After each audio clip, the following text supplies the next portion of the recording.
लेकर के आपकी पार्टी की क्या तैयारियां हैं? देखिए, मैं पूरे उत्तर प्रदेश में पहली बात तो आपको बता दूं कि 2022 का इलेक्शन उत्तर प्रदेश में हम 25% सीटों पर अपना कैंडिडेट उतारने जा रहे हैं। अभी लखनऊ के अंदर हमारे राष्ट्रीय अध्यक्ष जी आए थे 16 तारीख को, और एक मोर्चे का गठन हुआ है जिसमें 9 पार्टियां हैं।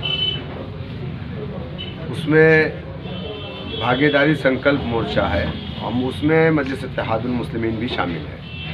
ओम प्रकाश राजभर जी उस मोर्चे के कन्वीनर हैं और उत्तर प्रदेश के मुख्तलिफ विधानसभाओं में मैं लगातार अपने कार्यकर्ताओं की समीक्षा कर रहा हूँ। जहाँ हमारा संगठन थोड़ा कमज़ोर है उसको और मजबूत करने का काम कर रहे हैं। 2017 में उत्तर प्रदेश में हम 32 सीटों पर इलेक्शन लड़े थे। संभल में भी हम इलेक्शन लड़े थे, हमारी पार्टी को 62,000 वोट संभल से मिला था, जिसमें हम रनर रहे। और मज़ीद उत्तर प्रदेश की और सीटों पर हम किसी सीटों पर हम थर्ड पोल किए थे, 3-4 सीटों पर। तो जो कमियां हमारी रही है 2017 में, उस कमी को हमने पूरा करने की कोशिश की है। उसमें अंदर हम सुधार लाए, संगठन को मज़ीद हम मजबूत भी कर रहे हैं। हमारी कोशिश ये रहेगी कि 2022 में उत्तर प्रदेश की विधानसभा के अंदर मजलिस इत्तेहादुल मुस्लिमीन अपने नुमाइंदे जिता करके भेजे। उसके लिए हम पूरे प्रदेश में काम कर रहे हैं, हमारा संगठन मजबूती से काम कर रहा है। और हम ये भी चाहेंगे कि यूपी के अंदर 2022 में बीजेपी की सरकार को रोका जाए। उसके लिए तमाम सेकुलर पार्टियों को हमारे मोर्चे में शामिल होना चाहिए और मैं उनको दावत देता हूं, क्योंकि ना समाजवादी बीजेपी को रोक पाएगी, ना ही बीएसपी रोक पाएगी, ना कांग्रेस रोक पाएगी। 2019 के इलेक्शन में समाजवादी बीएसपी मिलकर के बीजेपी को नहीं रोक पाई उत्तर प्रदेश में। 2017 के इलेक्शन में कांग्रेस समाजवादी मिलकर के नहीं रोक पाई उत्तर प्रदेश में। तो उत्तर प्रदेश में अगर बीजेपी को रोकना है, कोई भी दल अगर इस चीज़ को लेकर के संजीदा है, तो उसको मजलिस इत्तेहादुल मुस्लिमीन से बात करनी पड़ेगी। क्योंकि मजलिस इत्तेहादुल मुस्लिमीन ही एक ऐसी पार्टी है जो पूरे उत्तर प्रदेश में बीजेपी को रोक सकती है। एक आरोप आप पर लगातार लग रहे हैं कि MIM जो है भारतीय जनता पार्टी की बी टीम है। कैसे आप संतुष्ट कर पाएंगे लोगों को? देखिए, मैं आपको बता रहा हूँ, हो सकता है कि आप मेरी इस बात को अपने अखबार में जगह भी ना दें, लेकिन मैं आपको जो बात बोल रहा हूँ, हमारा सियासी जो केंद्र है वो तेलंगाना स्टेट में है, हैदराबाद शहर में। तेलंगाना के अंदर बीजेपी के पास 2 MLA हैं। अभी एक थे, अभी उपचुनाव में एक और जीता है, तो कितने हैं? 2 MLA। अगर हम बीजेपी की बी टीम होते तो तेलंगाना के अंदर आज बीजेपी की हुकूमत होती। अगर हम बी टीम बन करके बीजेपी की और बीजेपी को नहीं आने दे रहे हैं तेलंगाना स्टेट में, तो समाजवादी बहुजन समाज को भी बीजेपी की बी टीम बन जाना चाहिए, ताकि बीजेपी उत्तर प्रदेश में चुनाव न जीत पाए। यानी सपा जो है MIM को जो है बदनाम करने के लिए, गंदा करने के लिए बी टीम का आरोप लगा रही है। देखिए साहब, इटावा के अंदर शादी होती है जब मुलायम सिंह के घर पर, तो वहाँ पर बैरिस्टर ओवैसी को दावत नहीं मिलती है, नरेंद्र मोदी को मिलती है। और जब सोफे पे बैठने की जगह नहीं मिलती है तो सेल्फी लेने के लिए वो सोफे के हैंडल पे बैठ करके नरेंद्र मोदी की सेल्फी लेते हैं।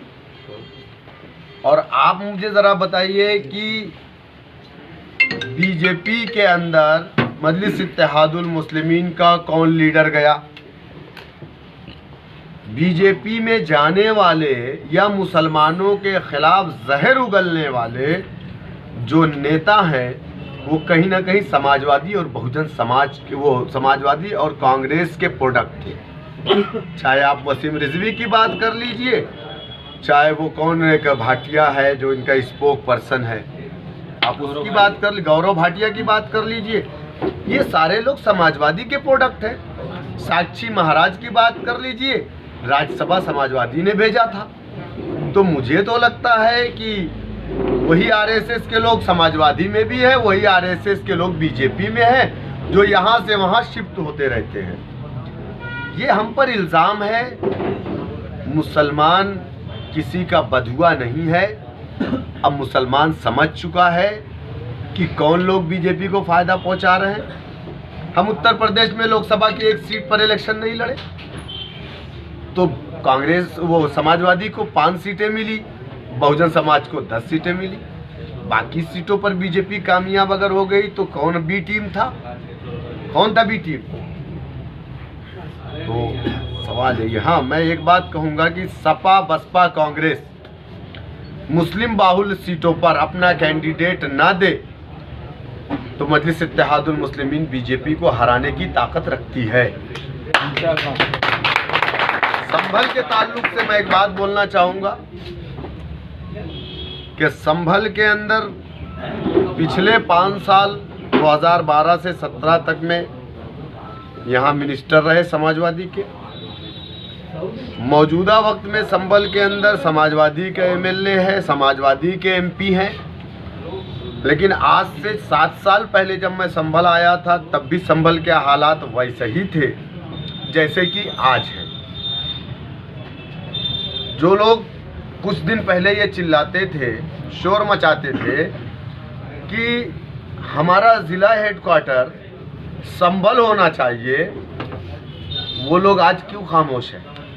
भाई एमपी भी संभल में है, समाजवादी का, मुसलमान है, एमएलए भी है, वो भी मुसलमान है, और दोनों बड़े ताकतवर हैं। लेकिन अब ये नहीं चलने वाला है। संभल का मुसलमान, दलित और बैकवर्ड क्लास उस बात को समझ गया है। अब संभल के अंदर एक ऐसा निशाते सानिया होगा कि जो लोग यहाँ पर 90 साल से अपनी हुक्मरानी चलाना चाहते हैं, अब उनकी हुक्मरानी नहीं चलेगी संभल में। अब यहाँ पर एक झंडा, एक पार्टी होगी, वो पार्टी का नाम मजलिस इत्तेहादुल मुस्लिमीन। सभा में आज हमारा प्रोग्राम था, प्रशासन ने हमें परमिशन नहीं दी। कल योगी आदित्यनाथ जी किसान सम्मेलन करके गए हैं बरेली में, 10,000 की भीड़ थी, लेकिन बीजेपी के लोगों को कोई भी प्रोग्राम करने की इजाज़त मिल रही है। समाजवादी के लोग प्रोग्राम कर रहे हैं, बहुजन समाज के लोग कर रहे हैं, कांग्रेस के लोग कर रहे हैं, और हमको बीजेपी की बी टीम जो लोग कहते हैं, तो बीजेपी हमको, हमारी ए टीम हमको परमिशन क्यों नहीं दे रही है? भाई जमहूरियत में, इलेक्शन कमीशन ऑफ इंडिया में हम भी एक रजिस्टर्ड पार्टी हैं, 7 एमएलए, 2 एमपी हैं हमारे, 2 एमएलसी हैं, तो हमको क्यों इजाज़त नहीं मिल रही है? और हमारे एडवोकेट शकील साहब बैठे हुए हैं संभल के, असमौली विधानसभा के हमारे, इंशाअल्लाह अल्लाह ने चाहा तो यही हमारे प्रत्याशी होंगे। फिलहाल इनको प्रभारी प्रत्याशी बनाया गया है।